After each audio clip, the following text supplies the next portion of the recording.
Anda kembali bersama kami di Prime Time News. Pemirsa, pemerintah telah mengambil kebijakan untuk mempercepat transformasi digital. Pada tahun 2020, Presiden Joko Widodo memberikan arahan terkait dengan percepatan transformasi digital yang terbagi dalam 5 langkah. Yang pertama adalah segera lakukan percepatan dan juga perluasan akses dan peningkatan infrastruktur digital. Langkah yang kedua adalah peta jalan atau roadmap transformasi digital di sektor-sektor strategis harus dibuat. Langkah yang ketiga adalah Presiden meminta agar integrasi pusat data nasional dipercepat. Selain itu, persiapan kebutuhan sumber daya manusia talenta digital harus dilakukan sejak dini. Dan yang terakhir adalah mempersiapkan hal-hal yang berkaitan dengan regulasi, skema pendanaan, dan juga pembiayaan transformasi digital.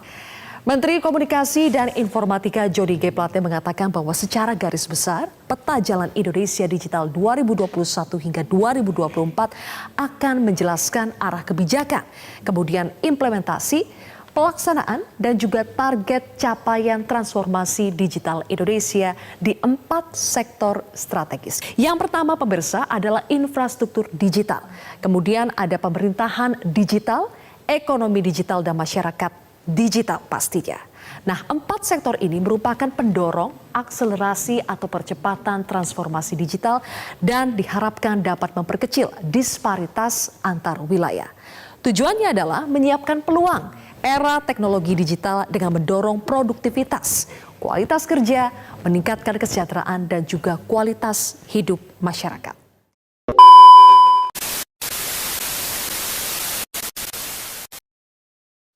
Assalamualaikum warahmatullahi wabarakatuh. Pada kesempatan kali ini, kita akan berbincang mengenai smart governance dengan 4 narasumber dari aparatur sipil negara di Kabupaten Karawang. Tak kenal maka tak sayang, maka perkenalkanlah saya, memperkenalkan diri. Nama saya Arumah Hamidah dari Dinas Perikanan Kabupaten Karawang yang bertindak sebagai moderator pada perbincangan kali ini. Baik, langsung saja kita sapa narasumber kita. Selamat pagi Bapak Ibu, boleh diperkenalkan terlebih dahulu nama Bapak Ibu dan dari instansi mana sih? Silahkan, mulai dari Teh Aul. Halo, selamat pagi. Perkenalkan, nama saya Aulia Faramawati. Saya ASN di Dinas Tenaga Kerja Kabupaten Karawang dengan formasi pengantar kerja. Terima kasih. Oke, wah keren ya Teh Aul ya. Selanjutnya, silahkan Teh Arini. Ya, terima kasih Teh. Perkenalkan, nama saya Arini Ratnasari dari instansi Badan Perencanaan Pembangunan Daerah dengan formasi ahli pertama perencana. Wah, terima kasih Teh Arini sudah menyempatkan waktunya. Selanjutnya, silahkan Kang Fadli. Halo Kang Tete, selamat pagi. Perkenalkan, nama saya Fadli Azari Melkior. Saya dari instansi Inspektorat Kabupaten Karawang dengan formasi auditor ahli pertama. Oke, terima kasih Kang Fadli. Dan yang terakhir, waduh hilang-hilang ini gambarnya ya, Kang ya. Silahkan Kang Faisal. Baik, terima kasih Arum. Perkenalkan, saya Faisal Perdana. Saya saat ini bekerja di Dinas Kerja Transmigrasi dan Informasi Insinyur. Maaf Kang, kurang terdengar. Jadi dari formasi apa? Untuk formasinya instruktur Arum. Oh iya, baik. Terima kasih. Ibu, ketika mendengar istilah smart governance, silahkan mungkin bisa dimulai dari Kang Fadli. Ya, terima kasih Teh Arumah.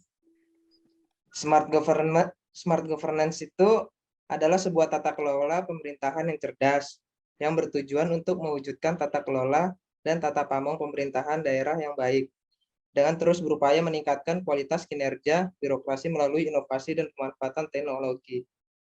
Itu Teh. Oh iya, baik. Kalau dari Teh Arini mungkin, kalau misalnya ada orang bilang smart governance, itu apa sih yang terlintas di benak Teh Arini? Oh iya Teh, saya izin menambahkan ya Kang Teh. Menurut saya smart governance itu pada akhirnya akan menciptakan manajemen birokrasi yang efisien, tata kelola birokrasi yang berorientasi pada keadilan, bertanggung jawab, dan terbuka. Oke, berarti bisa dibilang kayak pemerintahan masa kini gitu ya? Betul. Baik. Berbicara tentang smart governance, indikator atau unsur apa sih yang ada dari smart governance ini sehingga sebuah pemerintahan ini dapat disebut sebagai pemerintahan yang smart? Bisa dijelaskan mungkin dari Teh Aul? Jadi sebenarnya indikator dari sebuah sistem pemerintahan itu dapat dikatakan sebagai smart governance ada 3. Yang pertama dapat dilihat dari sisi pelayanan publiknya. Pelayanan publik sendiri itu terdiri dari pelayanan administrasi kepada masyarakat seperti pengurusan status kewarganegaraan, status usaha, sertifikat kompetensi, kepemilikan, atau penguasaan atas barang, dan wujud dari pelayanan tersebut adalah dokumen-dokumen seperti KTP, SIUP, izin trayek, izin usaha, akta penduduk, sertifikat tanah, dan lain sebagainya. Kemudian ada juga peningkatan penyediaan sarana dan prasarana dan monitoring penyediaan kebutuhan bahan pokok seperti penyediaan bahan 9 bahan pokok maksudnya, kemudian ada air bersih dan lain-lain. Kemudian juga ada monitoring penyediaan kebutuhan jasa pokok seperti jaringan telepon, internet, dan juga listrik. Seperti itu. Mungkin yang lain ada yang menambahkan? Ya. Silahkan mungkin indikator saya lain. saya menambahkan satu poin lagi ya dari indikator smart governance ya. Menurut saya indikator dalam membangun smart governance itu harus mempunyai manajemen birokrasi yang efisien. Jadi maksudnya itu adalah tata kelola birokrasi harus berorientasi pada asas keadilan, bertanggung jawab, dan keterbukaan. Misalnya dalam pembuatan aplikasi e-training, e-banking, e-monet, dan lain-lain. Pengembangan aplikasi tersebut harus diarahkan menuju sebuah sistem yang terintegrasi atau yang saling berkomunikasi dan terhubung antar satu aplikasi dengan aplikasi lainnya serta lintas OPD atau dinas terkait. Ada lagi nggak indikatornya? Izin menambahkan sedikit ya, Ya, baik. Kang Teh. Dari segi efisiensi kebijakan publiknya, ada pengambilan kebijakan publik dengan mengutamakan ada aspek yang memberikan dampak positif bagi masyarakat melalui mekanisme mendengarkan aspirasi masyarakat secara berkesinambungan. Kemudian ada sistem informasi kebijakan pemerintah yang dapat diakses oleh masyarakat dengan mudah. Mungkin seperti itu, Teh. Oh iya, baik. Wah, jadi makin paham nih ya.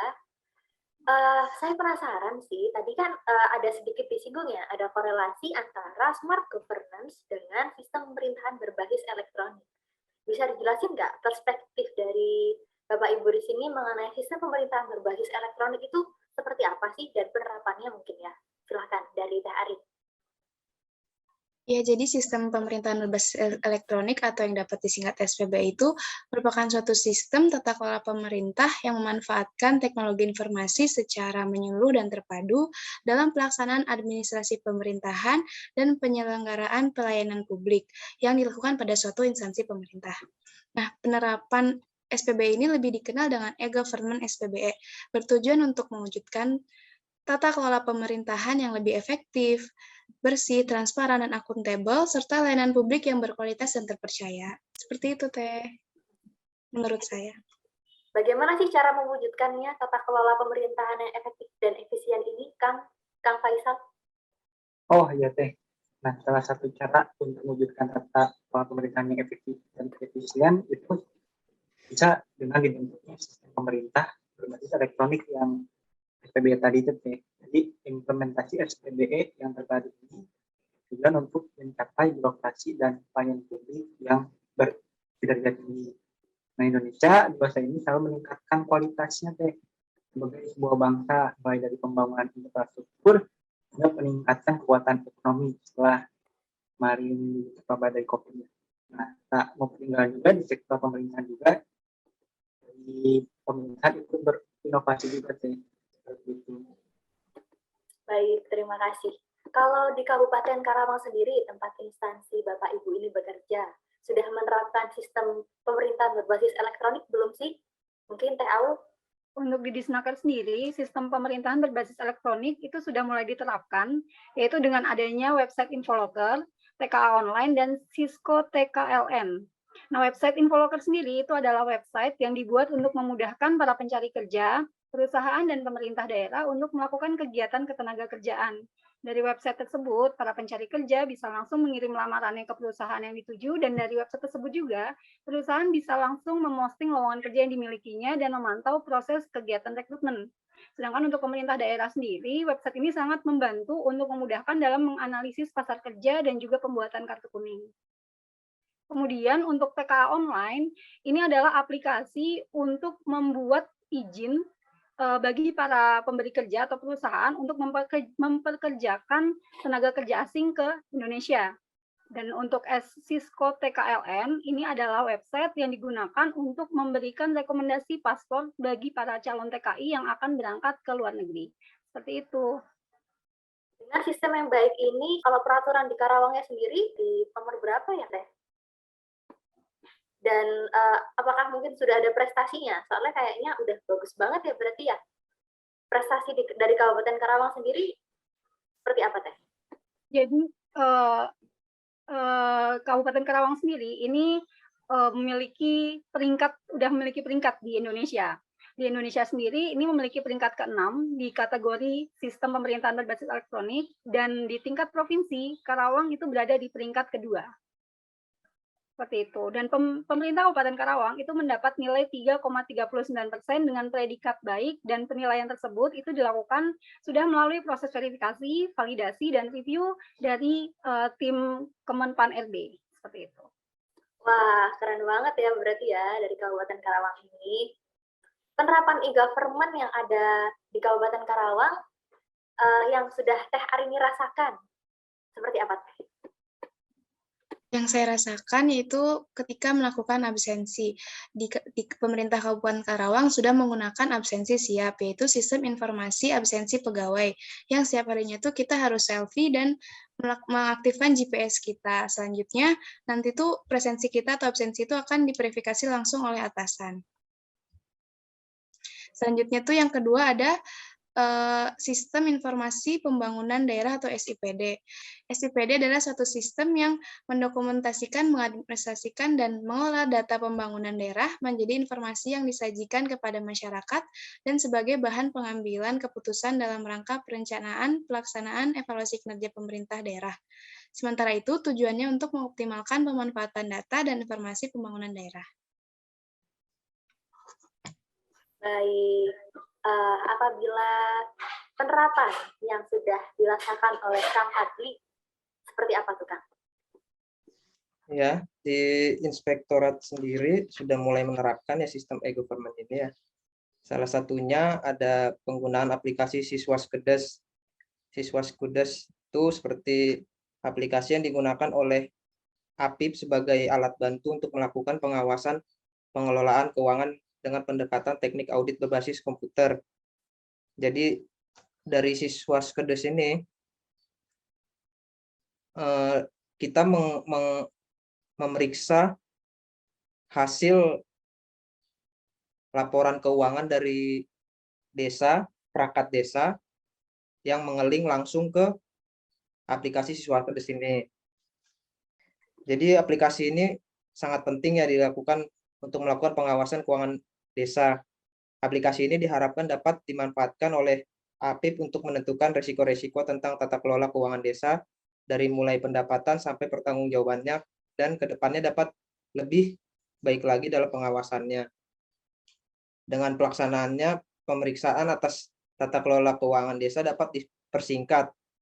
Jadi kita bisa mereview hasil laporan keuangan desa dan bisa kita langsung cek di kantor ya, tanpa perlu kita datang ke desa ataupun desa datang melaporkan hasil pengelolaan data mereka. Kita bisa langsung memeriksa dari kantor, sehingga dari hasil pengelolaan data tinggal dilakukan cek fisik atau wawancara, atau bisa kita konfirmasi langsung untuk meyakinkan bahwa data keuangan yang dikelola itu betul-betul meyakinkan. Berarti Kurang sudah bisa lebih dipantau dari jarak jauh gitu ya, Kang? Nggak harus datang ke sudah. sananya? Iya, sudah cukup membantu sih untuk melakukan pengawasan keuangan desa dengan aplikasi ini. Oke, baik. Ada lagi kan? Sudah, Teh. Oke. Baik, Pengetahuan. selanjutnya dari Kang Faisal. Gimana nih Kang? Ada nggak sih yang udah dirasain atau program apa yang sudah berbasis elektronik? Silahkan. Kalau yang saya rasain ya saya sebagai masyarakat Karawang sendiri, yang paling saya rasakan manfaatnya itu adanya sistem edukapil dari Dinas Pendudukan dan Catatan Sipil. Jadi mereka membuat suatu aplikasi yang sudah berbasis elektronik. Jadi aplikasi tersebut berbasis website. Nah, kegunaannya aplikasi tersebut yaitu untuk pembuatan akta kelahiran, KTP elektronik, kartu keluarga, dan surat pindah dari Kabupaten Karawang. Nah, aplikasi ini bisa digunakan untuk masyarakat yang mempunyai KTP Karawang. Karena sebelum mendapatkan manfaat dari aplikasi, kita harus melakukan registrasi terlebih dahulu di aplikasi tersebut. Nah, manfaatnya yang saya rasakan itu ketika saya membuat kartu keluarga atau KTP, nah pada saat belum ada aplikasi ini tuh, kita di desa-desa itu kita membuat KTP atau KK itu sangat sulit. Apalagi ditambah ketika kita meminta bantuan dari desa, dari kecamatan itu, pastilah itu harus ngasih gitu ya ke orang yang membantu itu. Jadi ketika ada aplikasi berbasis website ini sangat membantu kita. Jadi kita tidak perlu repot-repot untuk desa, kecamatan, dan juga kita tidak perlu mengeluarkan uang sepeser pun untuk membuat bidang tersebut. Berarti nggak usah Oh iya, harus dulu ya Kang? gimana teh? Berarti nggak usah harus ke kantor, bisa dari rumah aja. Ya, bisa dari rumah, dan juga prosesnya beberapa hari. Kalau untuk pembuatan KK itu langsung selesai dan bisa langsung kita print gitu. Kalau kayak Nah, gini jadi enak banget ya. Selain itu ada lagi nggak Kang? selain itu yang saya tahu itu ada aplikasi data ya di Dinas Perikanan. Nah, jadi aplikasi tersebut itu merupakan program dari Kementerian Kelautan dan Perikanan untuk mendukung kebijakan nasional sebagai wujud peningkatan kualitas data, penyatuan data, dan pembukaan akses bagi masyarakat luas. Seperti itu, Teh. Baik, terima kasih Bapak Ibu sudah bergabung. Yang bisa saya simpulkan dari perbincangan kita mengenai smart governance ini merupakan menarik ya sebenarnya ya. Smart governance ini merupakan tata kelola pemerintahan yang cerdas. Jadi tujuannya itu untuk mewujudkan tata kelola pemerintahan yang lebih efektif, efisien, komunikatif, dan terus melakukan peningkatan kinerja. Benar Bapak Ibu?